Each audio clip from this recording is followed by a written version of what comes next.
champion of the world, Iron Mike Tyson. នៅមុនពេលដែលពិភពលោកស្គាល់ឈ្មោះស្ដេចប្រដាល់ថាជា Mike Tyson គាត់គ្រាន់តែជាក្មេងប្រុសដែលកំព្រាឪពុកម្នាក់មានឈ្មោះពេញថា Michael Gerard Tyson Mike គឺជាក្មេងដែលមិនចេះនិយាយស្ដីហើយនឹងមានភាពអៀនខ្មាស់ច្រើនមែនទែនហើយគាត់តែងតែទទួលរងនឹងការធ្វើបាបពីក្រុមក្មេងទំនើងនៅក្នុងភូមិរបស់គេ Mike ក៏រស់នៅជាមួយនឹងម្ដាយរបស់គាត់ដែលជាស្ត្រីមេម៉ាយហើយជាស្ត្រីម្នាក់ដែលបានតស៊ូខិតខំធ្វើការខ្លាំងមែនទែនដើម្បីរត់គេចចេញពីភាពក្រលំបាកហើយគាត់ជាស្ត្រីម្នាក់ដែលបានផ្ដល់ក្តីស្រឡាញ់ទៅឲ្យ Mike យ៉ាងពេញទំហឹង Mike Tyson គាត់កើតនៅក្នុងឆ្នាំ1966ហើយបានធំនឹងក្តីឡើងនៅក្នុងតំបន់ Brownsville ដែលជាតំបន់មួយពោរពេញទៅដោយភាពក្រីក្រភាពអប់ឃ្លានអំពើហិង្សានិងភាពកាចសាហាវក្មេងទំនើងអីចឹងទៅហើយតំបន់ Brownsville នេះហើយជាគ្រូទី1របស់ Mike Tyson ដែលបានបង្រៀនគាត់អំពីភាពខុសខើនិងការបញ្ឆេះកំហឹងនៅក្នុងខ្លួនរបស់គាត់នៅត្រឹមតែអាយុ13ឆ្នាំតែប៉ុណ្ណោះ Mike Tyson ត្រូវបានប៉ូលីសចាប់ខ្លួនរហូតដល់38ដងហើយនៅពេលនោះគាត់គឺជាក្មេងដែលតែតោលអត់មានគោលដៅជាក្មេងដែលមនុស្សគ្រប់គ្នាគិតថាជាមនុស្សពាលអត់មានអនាគតហើយគាត់ត្រូវបានគេបញ្ជូនទៅកាន់មន្ទីរអប់រំកែប្រែប៉ុន្តែនៅទីនោះវាសនាគឺបាននាំគាត់ឲ្យជួបទៅនឹងមនុស្សម្នាក់ដែលនឹងក្លាយទៅជាមនុស្សដែលអាចកែប្រែវាសនារបស់ Mike Tyson បានទាំងស្រុងហើយបុរសម្នាក់នោះគឺ Cus D'Amato ដែលគាត់គឺជាអ្នកគ្រប់គ្រងកីឡាករបណ្ដាលហើយក៏ជាគ្រូបង្វឹកផងដែរ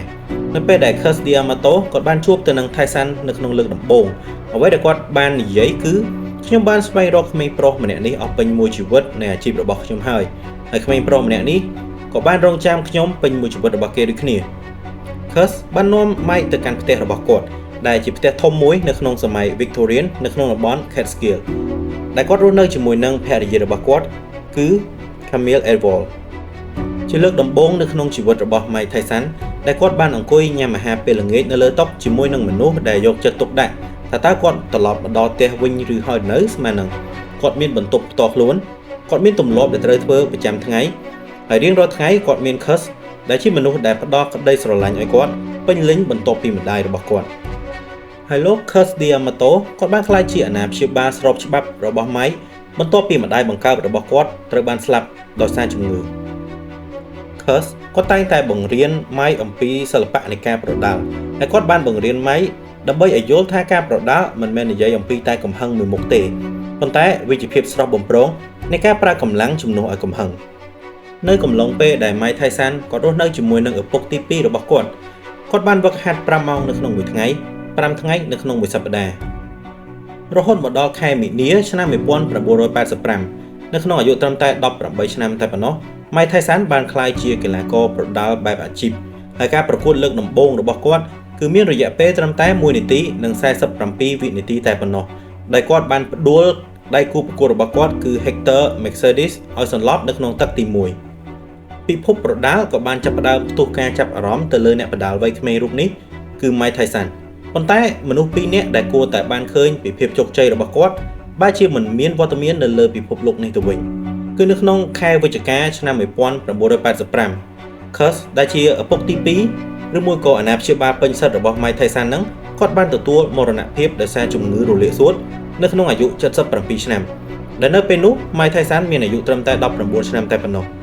ហើយនៅពេលនោះហើយត្រីវិស័យនាំផ្លូវរបស់ Mike Tyson ក៏ត្រូវបានបាត់បង់ទៅនៅថ្ងៃទី22ខែវិច្ឆិកាឆ្នាំ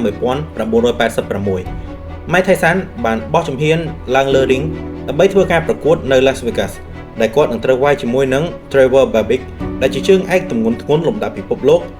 WBC Heavyweight Champion ទោះបីជានៅពេលនោះគាត់មានអាយុទើបតែ20ឆ្នាំហើយគាត់ត្រូវប្រកួតជាមួយនឹងជើងឯកយ៉ាងណាក្តីប៉ុន្តែទឹកមុខរបស់គាត់គឺបានបញ្ជាក់អ្វីៗគ្រប់យ៉ាងដែលគាត់ចង់បញ្ចេញនៅពេលនោះហើយនៅក្នុងទឹកទី2 Mike Tyson បានសោក Trevor មួយដៃធ្វើឲ្យគេមិនអាចបន្តការប្រកួតបានអាជ្ញាកណ្ដាលក៏សម្រេចបញ្ចប់ការប្រកួតអញ្ចឹងជ័យជំនះគឺបានទៅលើ Mike Tyson ដែលធ្វើឲ្យគាត់បានក្លាយទៅជាម្ចាស់ជើងឯកទម្ងន់ធ្ងន់លំដាប់ពិភពលោក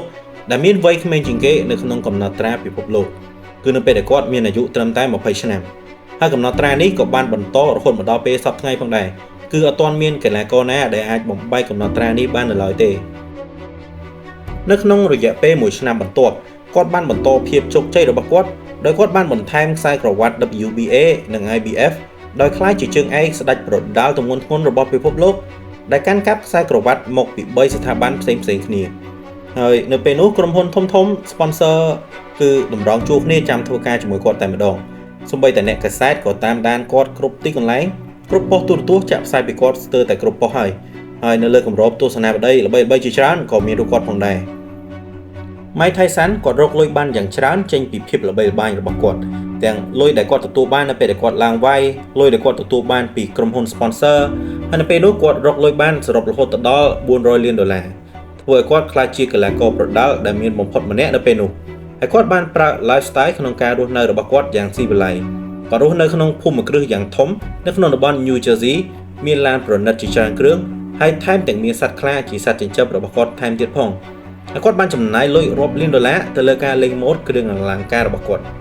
នៅពេលដែល Mike គាត់រកលុយបានច្រើនអញ្ចឹងហើយគាត់មានភាពល្បីល្បាញយ៉ាងខ្លាំងអញ្ចឹង Mike គាត់ក៏ចាប់ផ្ដើមបាត់បង់នៅវិន័យសម្រាប់ខ្លួនឯងដោយសារតែគាត់ចូលចិត្តការជប់លៀងអញ្ចឹងគាត់មិនសូវបានផ្ដោតទៅលើការវឹកហាត់ដើម្បីបង្កើនសមត្ថភាពរបស់គាត់នោះទេប៉ុន្តែក៏មិនសូវជាបញ្ហាធ្ងន់ប៉ុន្មានទេដោយសារតែគាត់មានគ្រូបង្វឹកគឺលោកគ្រូ Kevin Rooney ដែលជាដៃស្ដាំរបស់ Curse ដែលលោកគ្រូ Rooney គាត់បានតែងតែដាស់តឿន Mike អំពីការវឹកហាត់ដើម្បីបង្កើនសមត្ថភាពរបស់គាត់និងផ្ដោតអារម្មណ៍ទៅលើការប្រកួតដើម្បីបន្តជ័យជំនះរបស់ Mike ប៉ុន្តែអ្វីៗគ្រប់យ៉ាងគឺត្រូវបានបាត់បង់ទាំងស្រុងនៅពេលដែលបរិសម្នាក់នេះឈានជើងចូលមកក្នុងជីវិតរបស់ Mike Tyson បរិសម្នាក់នេះគឺមានឈ្មោះថា Don King នៅក្នុងឆ្នាំ1988 Mike Tyson គាត់បានរៀបការជាមួយនឹងតារាសម្ដែងស្រីម្នាក់ដែលមានឈ្មោះថា Robin Givens ហើយជីវិតអាពាហ៍ពិពាហ៍របស់ពួកគេគឺបានត្រឹមតែរយៈពេល8ខែតែប៉ុណ្ណោះក៏ត្រូវឈានមកដល់ការលែងលះគ្នាដែល Mike គាត់បានចំណាយលុយរហូតដល់$10 លាននៅក្នុងការលែងលះជាមួយនឹងភរិយារបស់គាត់ក្រោយមកសូម្បីតែគ្រូបំផឹករបស់គាត់គឺលោកគ្រូ Kevin Rooney ក៏ Mike Tyson គាត់បានបញ្ឈប់ដែរព្រោះលោកគ្រូ Kevin ហ្នឹងតែងតែចង់ឲ្យ Mike គាត់មានវិន័យលើខ្លួនឯងដោយផ្ដោតអារម្មណ៍ទៅលើការវឹកហាត់ពង្រឹងសមត្ថភាពប៉ុន្តែដោយសារតែភាពអំនួតរបស់ Mike ហើយណាមួយគាត់កំពុងតែយងចិត្តព្រោះទើបតែលែងលះភរិយារបស់គាត់អញ្ចឹង Mike គាត់មិនបានស្ដាប់ការពន្យល់របស់ Kevin ទេហើយនេះហើយជាមូលហេតុដែលធ្វើឲ្យ Don King គាត់អាចចូលខ្លួនមកធ្វើជាគ្រូបង្វឹកនិងអ្នកគ្រប់គ្រង Mike Tyson បានទោះបីជាមានឈ្មោះថាជាគ្រូបង្វឹកឬមួយក៏អ្នកគ្រប់គ្រងក៏ដោយប៉ុន្តែ Don King តែងតែប្រាប់ទៅកាន់ Mike ថាគេមិនចាំបាច់វឹកហាត់អីទេដោយសារតែ Mike គឺជាស្ដេចប្រដាល់ដែលព្រះប្រទានឲ្យមានកម្លាំងខ្លាំងស្រាប់និងមានដងមកពីកំណើតហើយដោយដែល Don King គាត់បាននិយាយមែន Mike Tyson គាត់នៅតែបន្តទទួលបានជ័យជំនះក៏ប៉ុន្តែសមត្ថភាពរបស់គាត់គឺបានថយចុះពីមួយថ្ងៃទៅមួយថ្ងៃរហូតដល់ថ្ងៃមួយដែលគាត់បានចាញ់ការប្រកួតដែលបានវាយនៅប្រទេសជប៉ុនគឺគាត់បានប៉ះជាមួយនឹងកីឡាករ Douglas ដែល Douglas គាត់បានផ្ដួល Mike Tyson នៅក្នុងទឹកទី10ហើយការចាញ់នេះគឺជាការចាញ់លើកទី1នៅក្នុងការប្រកួតបែបអាជីពរបស់ Mike Tyson ហើយមនុស្សជុំវិញពិភពលោកគឺពិតជាមានការភ្ញាក់ផ្អើលយ៉ាងខ្លាំងផងដែរព្រោះគ្រប់គ្នាគឺបានគិតថា Mike Tyson គាត់នឹងបន្តទទួលជ័យជំនះរបស់គាត់ទោះបីជាទទួលបានបរាជ័យនៅពេលដែលគាត់ប្រកួតជាមួយនឹង Douglas ក៏ Mike Tyson គាត់មិនបានកែប្រែទម្លាប់របស់គាត់ទេរហូតមកដល់ឆ្នាំ1992 Mike Tyson ក៏ត្រូវបានកាត់ទោសឲ្យជាប់ពន្ធនាគាររយៈពេល6ឆ្នាំពីបទប្រើប្រាស់អំពើហិង្សានិងរំលោភសេពសន្តិវេទហើយគាត់ត្រូវបានដោះលែងឲ្យមានសេរីភាពវិញនៅក្នុងឆ្នាំ1995ដោយត្រូវសម្រាលទោសរយៈពេល3ឆ្នាំហើយបន្ទាប់ពីគាត់ចេញពីពន្ធនាគារមកវិញយើងមើលឃើញថាខ្សែជីវិតរបស់ស្ដេចប្រដាល់ Mike Tyson គឺលែងដូចមុនទៀតហើយនៅមុនពេលដែលគាត់ជាប់ទោសគាត់ប្រកួត41ដងចាញ់តែ1ដងទេហើយនៅពេលដែលគាត់ចេញពីពន្ធនាគារមកវិញគាត់ប្រកួត9ដងចាញ់5ដងនិយាយទៅ Mike គឺលែងដូចពីមុនទៀតហើយ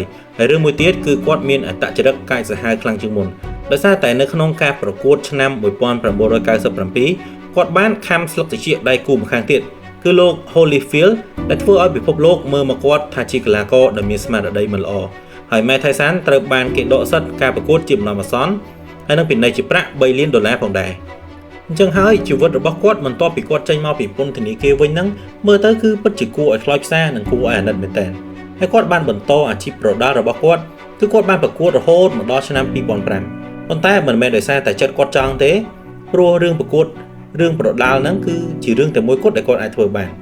អញ្ចឹងគាត់ប្រកួតរហូតមកដល់ឆ្នាំ2005គឺដោយសារតែគាត់ត្រូវសងបំណុលគេ Mike Tyson គាត់បានប្រកាសខ្សែធននៅក្នុងឆ្នាំ 2003 ដែលប្រែក្លាយពីកីឡាករប្រដាល់ដែលរកលុយបានរហូតដល់$400 លានមកក្លាយជាមនុស្សដែលជំពាក់លុយគេរហូតដល់$38 លានហើយមនុស្សម្នាក់ដែលជាចំណែកដ៏ធំនៃការខ្សែធននេះគឺលោក Don King ដែលជាគ្រូបង្វឹកនិងជាអ្នកគ្រប់គ្រងរបស់ Mike Tyson នឹងហើយដោយសារតែ Don King គាត់ជាអ្នកគ្រប់គ្រង Mike Tyson អញ្ចឹងគាត់បានធ្វើគ្រប់វិធីសាស្ត្រធ្វើម៉េចដើម្បីយកលុយពី Mike ឲ្យបានច្រើនលោក Don King គាត់បានចងកុងត្រាដ៏សែនសាមញ៉ាំដែលប្រាក់មួយចំណែកធំគឺត្រូវចូលទៅហៅប៉ៅរបស់គាត់នៅរាល់ពេលដែល Mike Tyson ឡើងប្រកួតទី2ការចំណាយដ៏ច្រើនត្រូវបានកើតឡើងដែលសូម្បីតែពេលប្រកួតឬមួយក៏ពេលវឹកហាត់ម្ដងMike Tyson គាត់ប្រើកន្សែងជូតញើសមួយក៏លោក Don King គាត់កាត់លុយ$5,000ហើយនឹងចំណាយផ្សេងៗទៀតដូចជាថ្លៃជួលអូតែលជួលកន្លែង gym និងសម្ភារៈវឹកហាត់ជាដើមហើយចំណូលដែលទទួលបានពីការផ្សព្វផ្សាយការប្រកួតនៅក្រៅប្រទេសគឺលោក Don King គាត់បានគិតកេងយកទាំងអស់ដោយ Mike គាត់ទទួលបានតែលុយដែលផ្សព្វផ្សាយការប្រកួតនៅក្នុងសហរដ្ឋអាមេរិកតែប៉ុណ្ណោះសរុបមកវិញក្នុងនាមគាត់ជាគ្រូបង្វឹកហើយនិងអ្នកគ្រប់គ្រង Mike Tyson លោក Don King គាត់បានរកលុយសរុបពី Mike Tyson ហ្នឹងបានរហូតដល់$100 លាននោះរហូតមកដល់ខែវិច្ឆិកាឆ្នាំ2024ថ្មីនេះទេយើងបានឃើញ Mike Tyson នៅក្នុងអាយុ58ឆ្នាំក៏បានឡើងទៅប្រកួតជាមួយនឹងតារា YouTuber ដ៏ល្បីគឺលោក Jake Paul ទោះបីជា Mike Tyson គាត់មិនអាចយកឈ្នះការប្រកួតយ៉ាងណាក្តីប៉ុន្តែមនុស្សរាប់លានអ្នកទូទាំងពិភពលោកបានទទួលស្គាល់ Mike Tyson និងបានឃើញពីការតស៊ូប្រឹងប្រែងរបស់គាត់ដែលគាត់ធំធាត់ឡើងជាមួយនឹងបាតដៃទទេគាត់តស៊ូរហូតមានអ្វីៗគ្រប់យ៉ាងហើយក៏បាត់បង់អ្វីៗគ្រប់យ៉ាងនឹងទៅវិញប៉ុន្តែគាត់បានតស៊ូរហូតបានភាពជោគជ័យរបស់គាត់ត្រឡប់មកវិញដូចគ្នាអញ្ចឹងនេះគឺជាខ្សែជីវិតរបស់ស្ដេចប្រដាល់ Mike Tyson សម្រាប់ទស្សនៈផ្ទាល់ខ្លួនរបស់ខ្ញុំគិតថា Mike Tyson តាំងពីតូចមកអ្វីដែលគាត់ចង់បានគឺគាត់គ្រាន់តែចង់បានមនុស្សដែលស្រឡាញ់ផ្ដល់ក្តីស្រឡាញ់និងផ្ដល់ទំនុកចិត្តដល់គាត់តែប៉ុណ្ណោះប៉ុន្តែព្រំលិខិតគឺបាននាំគាត់ទៅជួបនឹងមនុស្សដែលគាត់មិនគួរជួបហើយនឹងរឿងដែលគាត់មិនគួរជួបទៅវិញដូចជាក់ស្ដែងគាត់មិនគួរជួបនឹងលោក Don King ទេប៉ុន្តែធ្វើម៉េចគាត់បានជួបទៅហើយបានប្រែខ្លួនមកជាប្រកាសខ្សែធនវិញអញ្ចឹងទៅចុះបងប្អូនយល់យ៉ាងណាដែរ